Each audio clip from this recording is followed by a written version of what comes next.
Hello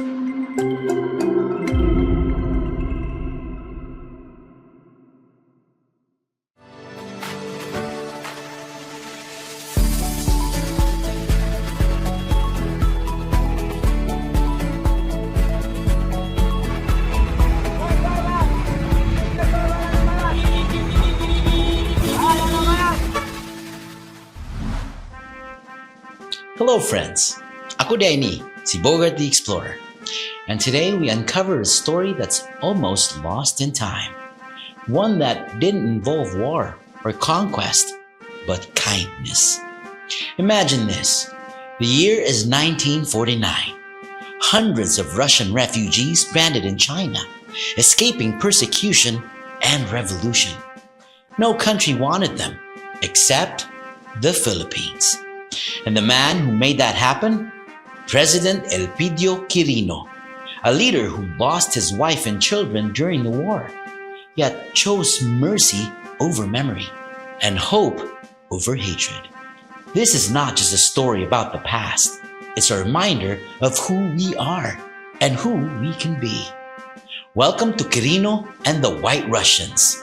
This is Storya ng Bayan.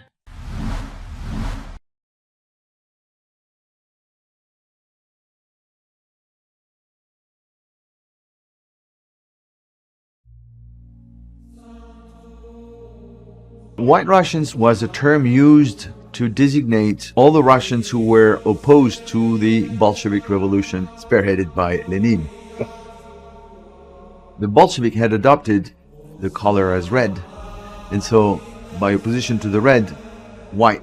Also, the Imperial Russian flag was white and with a double-headed eagle. That was the Tsar's flag. My father was an officer in a Russian White Army during the Tsar of Nicholas II. Revolution came to Russia. He was fighting, but they lost. So he and a part of his army went to the east of Russia and then into the China.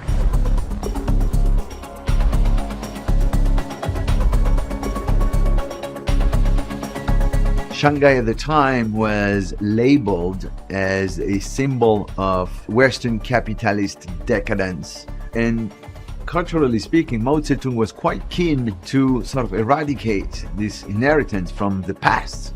In that course, at the eve of the entry of the Mao Zedong Red Army into Shanghai, these people were not going to be able to live peacefully under this regime. We heard how terrible it was for the White Russians. They were taking them to Soviet Russia, and some of them, like in the case of one of my uncles, he was shot. So when we heard that the communists are coming, straight away we got to go, leave everything.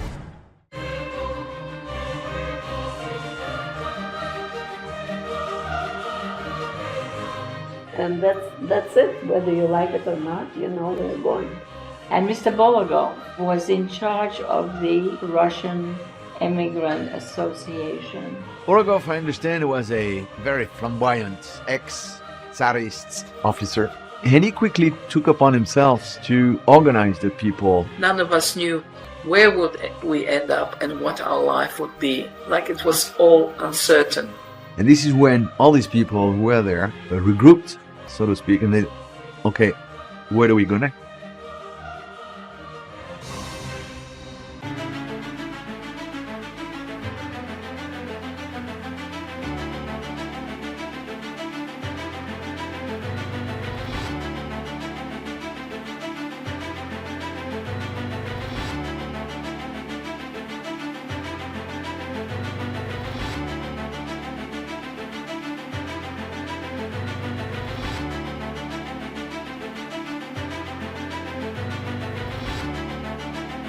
These people had no consular representation. They had no one to turn to. And as we've seen, various communities among them, not only Russian, so it was not a monolithic bloc. They were all Russian speaking, they were culturally Russian, but my goodness, we had Ukrainians, we had Estonians, we had Jews, we had Gypsies. Tatar from Crimea, Latvians. There were also some of Armenians and Georgians. Czech, Poles, Hungarians. We even had one family of Hindus. Nonetheless, the IRO was approached by the leader of the so-called White Russians, Colonel Borogov, saying, "Save us."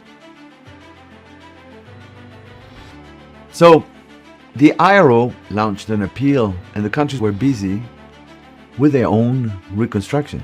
None of them replied to the call of IRO.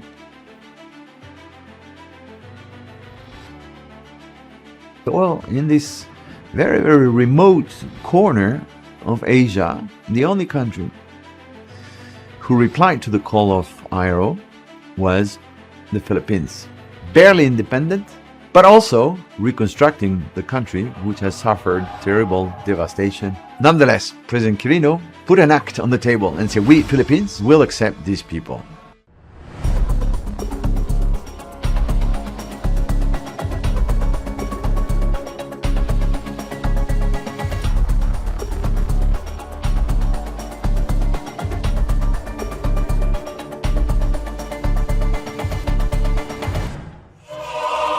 To appreciate the political significance of such an act by the Philippines under the leadership of President Quirino, who grant asylum to a group of people in need of international protection.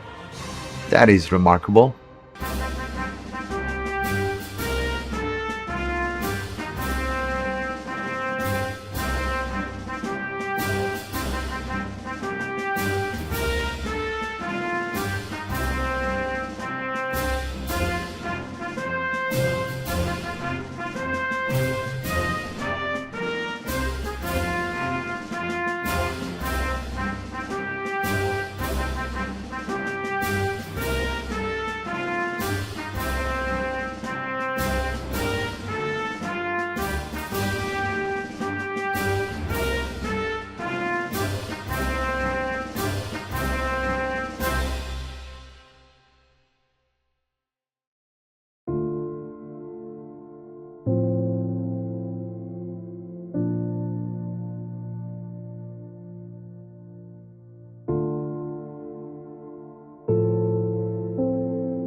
I left Shanghai with Mom on the 26th of February in 49, and I don't know how many days it took on board the ship, probably about 6 days or so. Itatay kuan manggod ang newspaper, makanikunot mga Rusya na tubabaw.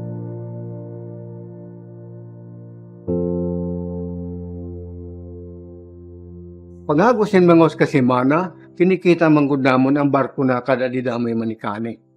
Nga, karga na adto nga mga Rusyan.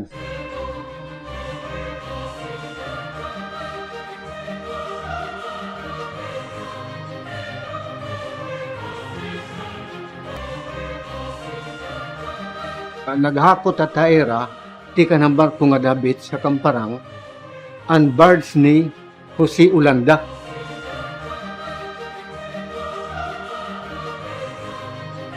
They loaded us up on a PAL flight, and luckily enough, I got a seat by the window.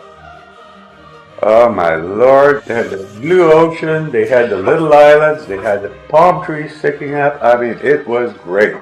And the scenery, to see those islands, some waters looked purple, some waters looked pink because the sun was coming up, and reflection, and it was such a gorgeous, extremely gorgeous sight.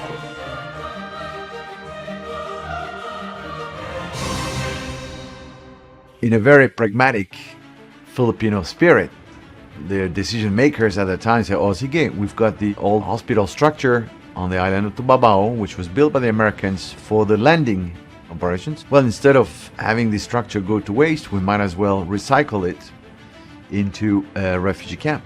But unfortunately, when the White Russians arrived in Giwan, and particularly in Tubabao Island, nothing was left except for some pavements. Noon, marami ng damo. Diri, mga po yung postura.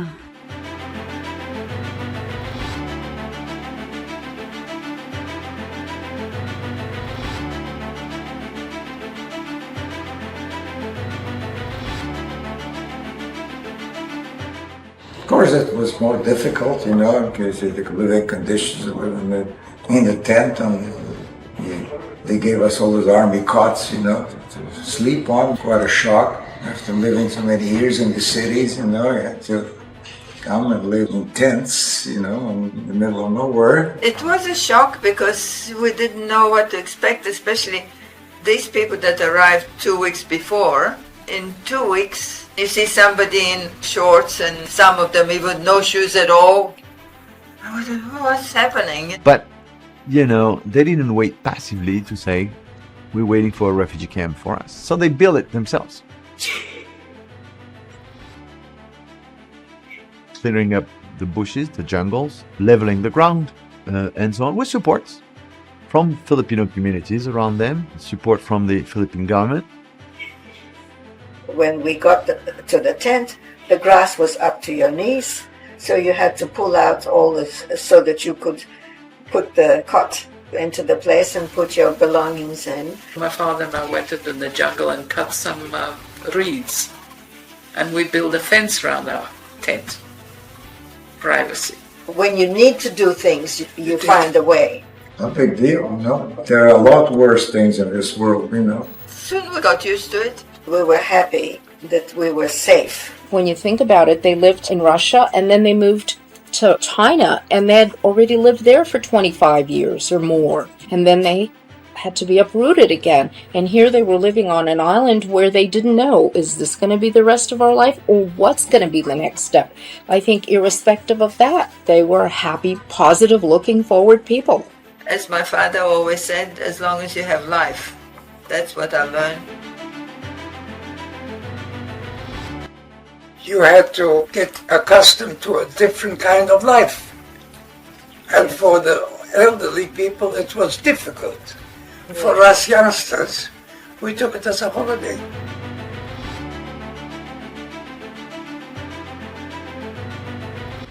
All of a sudden that we could see all our friends living together. At that age, everything is wonderful.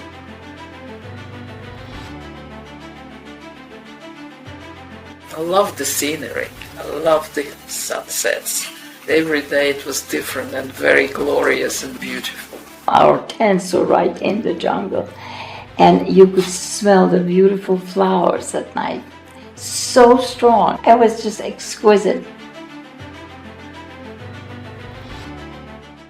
I would say it was very well organized because everybody had a job over there. Most of the stuff was taken care of by our own people. Engineers who rigged up a couple of motors and provided lighting for the entire camp. My father became a policeman, and all the teenagers like my age, 15, we had assignment to take care of small children. My uncle, he was advanced engineering group that came to Tubabao in January, and they built a dam for our water supply. My dad was assigned to go on the water truck. There were about 3 or 4 guys. They would go wherever it was that they got the water, and then they bring it back and they deliver it to the kitchens, that kind of thing. So we couldn't really waste a lot of water. Almost all the ladies who were capable worked in the kitchen, which was up on the hill, so you would see these ladies going up. So they had actual shifts when they had to work. But every 10 days or every 2 weeks, the group had to go out there and prepare meals for the district. We had about 14 districts. I lived in the 3rd. We set up our own little city of 4,000 people. We had a hospital with nurses and doctors. A church was constructed out near the oval, far out from camp, which was the main sabor or cathedral. There were other churches there as well. One was in a tent, I recall, was a Baptist. There were several denominations, but the main one was the Russian Orthodox. They would go to church every Sunday. Some people would go to church every day. The people were very religious, yes. And then they opened up a school there. So all the children went there, and all the best teachers, taught us. There was an Ira school, and there was a Russian school. There was an orphanage that came with the Russians.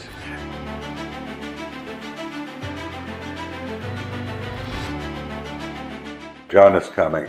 So they start ringing the bells, because that's a tradition. When the bishop comes in, the bells ring. Oh, St. John, no matter when you come to the cathedral in Shanghai, he was always there. St. John of Shanghai would gather people off the streets, no matter what background they had. They took him in. He managed to take care of all these kids, boys and girls. I was one of the younger group that was in the orphanage. We had a big tent. Half of it was boys, half of it girls.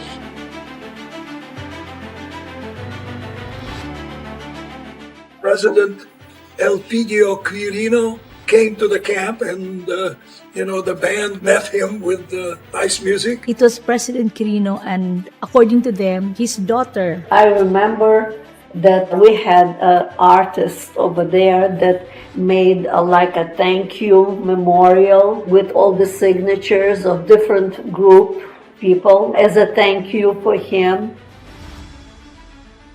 In the camp, they had curfew. They were not free to go in and out of that camp all the time. And the president decided to take down the fences, and that was meaning that you're not in the camp.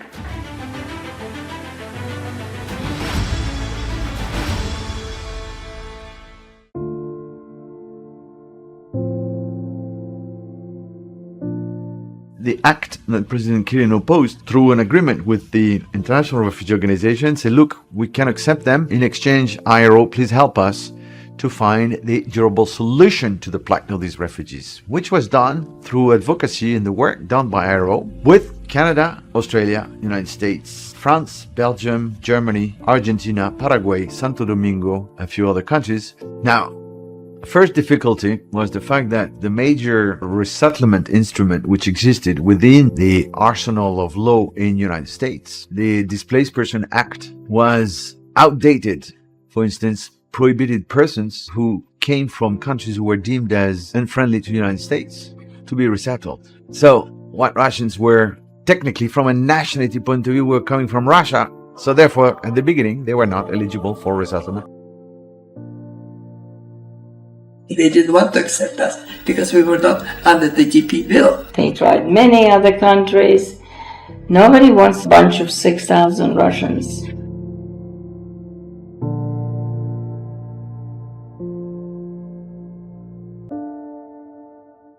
And St. John, he actually left the Babao, went to America, and he prayed on the steps of Congress. And literally sat on the steps till they would hear him.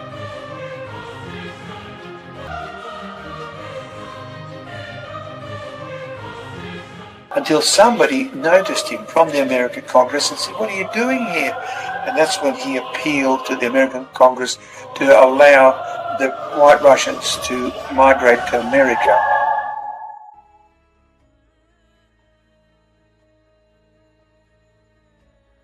Senator Nolan arrived at the camp in November of 1949, and he gave promises that people can actually enter the United States of America through the Displaced Persons Bill. Generally, they were very happy that Senator Nolan was there and that he was actually looking into taking them in.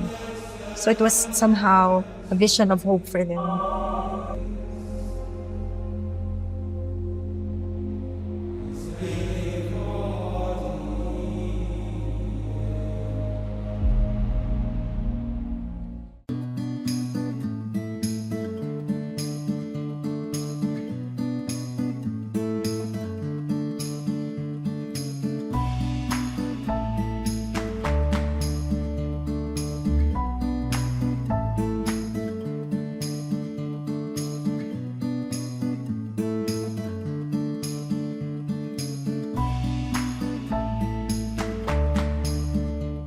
There were quite a few artists there, and they used to regularly go and paint.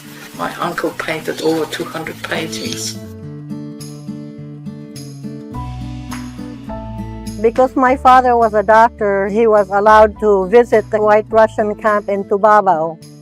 And through his work with the White Russians, he invited some people that he knew in the camp over to our house. They used to come to the house once or twice a month on a weekend.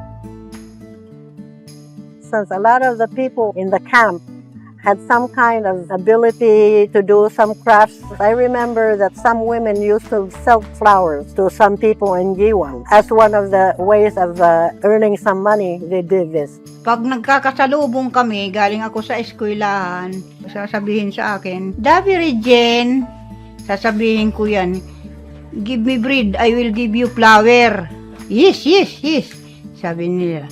Katima, kumukuha ako ng bulaklak ng ang tawag dito, laglag. O yan ang binibigay ko. Binibigyan ako ng malalaking American bread. Pag uuwi ko, mayroon dara akong American bread. I was a member of the parish choir. Mr. Donayu, who was the finance officer of the Aero, he got interested. So we were invited to have our rehearsals in Tubabao, where the White Russians were staying. Mr. Stenberg, a White Russian, was our organ player. He was a great pianist. There were about 50 people who were musicians. I know that there was one piano teacher who had students in Guyuan.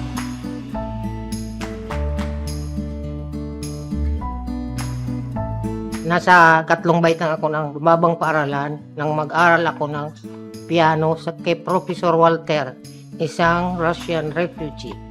Bawat leksyon, 1 oras, 5 piso ang bayad sa kanya.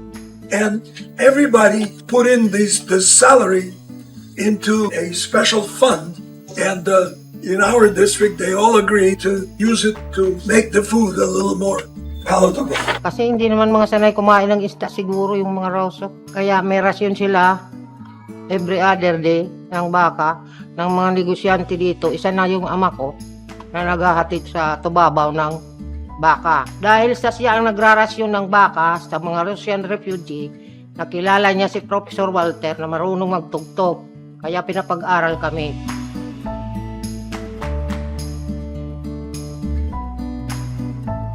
Madame Karamsin was the third piano teacher that I had in Giwan who taught me a lot. She was the one who taught me more about piano than anybody else.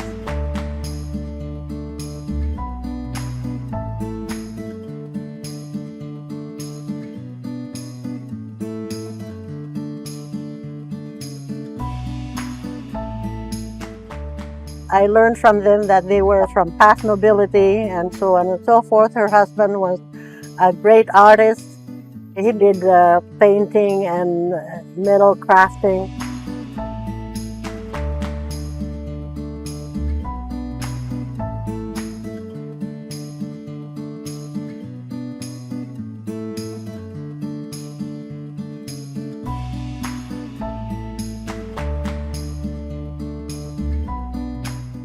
They always came whenever we had parties in the house. We had picnics. In fact, they were almost part of the family for us. And when I had my 12th birthday, she decided to give me as a gift, wrapped up in a little handkerchief because she couldn't afford anything else to wrap it up in, was a ring, pearl ring that she had owned since she was a young lady from Russia, which I kept for many years. And this was the type of relationship that we had with these white Russians.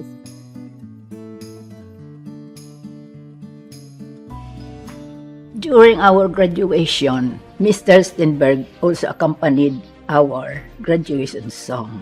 We also invited some female white Russians who had choral rendition to the great applause of the audience. All the performances and enjoyed that, and the lectures. We kept our culture, our own, everything Russian. We had ballets, we had orchestras. There was a musical group that had operettas because there was a group of actors. I enjoyed the stage very much, so I was always on stage, either dancing or acting or something. We had movies twice a week. Almost every week we had our own dance band and had dances and all that. We could go and swim in the ocean every day, and they actually set up some facilities out there where you could swim. It was like a wooden raft. You could just sit out there in the middle, jump in the water. Fresh bread was delivered. Nice bread from Guan. And then people would line up with the army mess kits. And if we didn't eat it, it would spoiled, so we would trade it. One time I got 2 loaves of bread and I went down to the village and I talked to some guy. He had a canoe and I said, hey, can I use it for a while? I'll give you bread. That's when I discovered fishing in the sea. Oh, that was great. This was how the life went on. You have within the community all the acts which characterize a human society. There were some poets, there were some intellectuals, there were some manual laborers. They were all kind of walk of life. Some of them were falling sick, some were falling in love.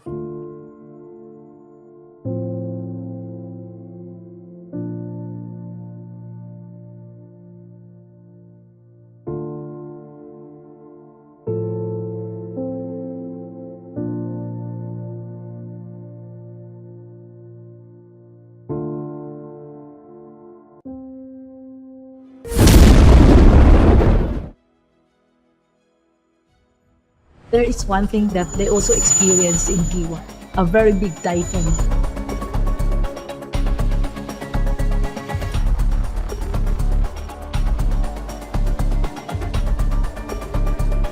First, everybody was scared because most of the people had never been in a typhoon. It was a very destructive typhoon.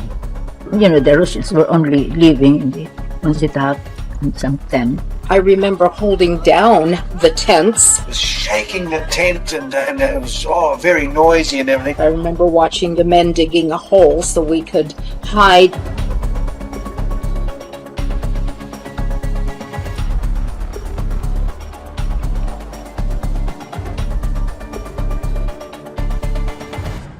And St. John prayed and prayed and prayed. Bishop will go around and he will cross all the sides. Apparently, his prayers were successful in turning the typhoon.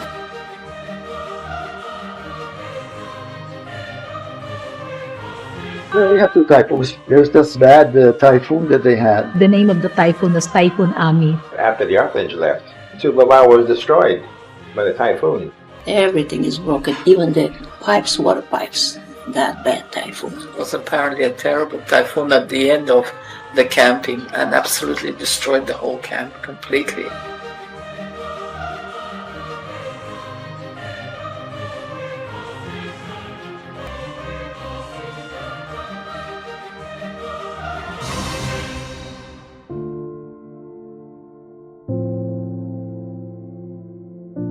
It destroyed the bridge constructed by the Americans, connecting Giwan and Tubabao Island, and also their tents.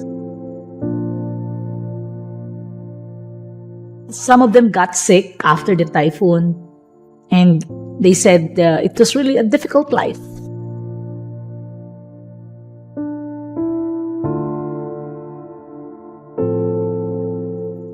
But they had no choice. They had to be there, and they had to survive. They had to be relocated. So at first, they were sent to Tacloban City, but they were sent back to Giwan. So they had to rebuild again. And that's how resilient they are.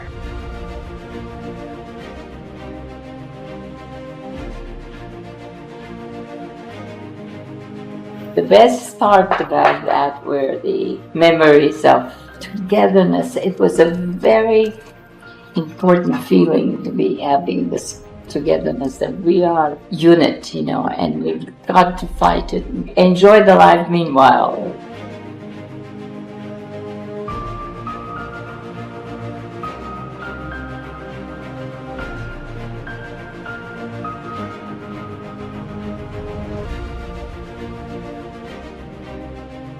Towards the end, some of them migrated to South America, including Argentina, Paraguay, Santo Domingo, but also Germany, Belgium. France had the particularity towards the end to say all the woman-headed households with patients who were suffering from tuberculosis would be accepted by France. and the able-bodied men went to Sydney. And then by 1950, the amendments to the bill was finally passed. So by 1951, Nolan's promise finally materialized, and finally the people were able to live their new life in the United States of America.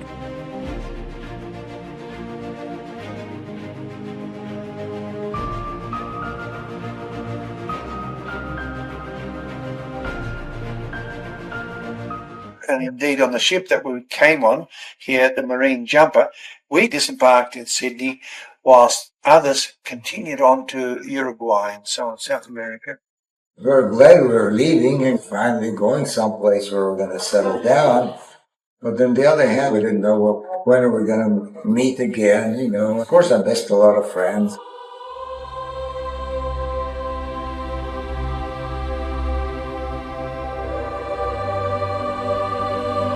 Even if they were young at that time, they understood what it meant for someone like President Quirino to save their lives. So they tell it to their children and their children's children. And even to this day, they're very, very grateful. He was a savior for them, a hero for them. The whole Russian community in Tubaba owes tremendous thanks to President Quirino. Well, I'd like to thank him for letting us spend time in the Philippines. Thank you for them to give us a place to stay. I'm grateful for the experience. I'm grateful to the Philippine people. And there's lots of good things and lots of bad things, but we persevered. It was better than any pirate movie I've ever seen before, you know. When you're young, you don't think of the rest of your life. You just live, everything is beautiful, sunshine, moonlight. But as you grow older and you begin to reminisce about your life, and that gene, that Philippine government, it changed everybody's life. That's my feeling toward the Philippines. Forever grateful. Forever grateful. Thank you.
So, what did we learn, mga amigo?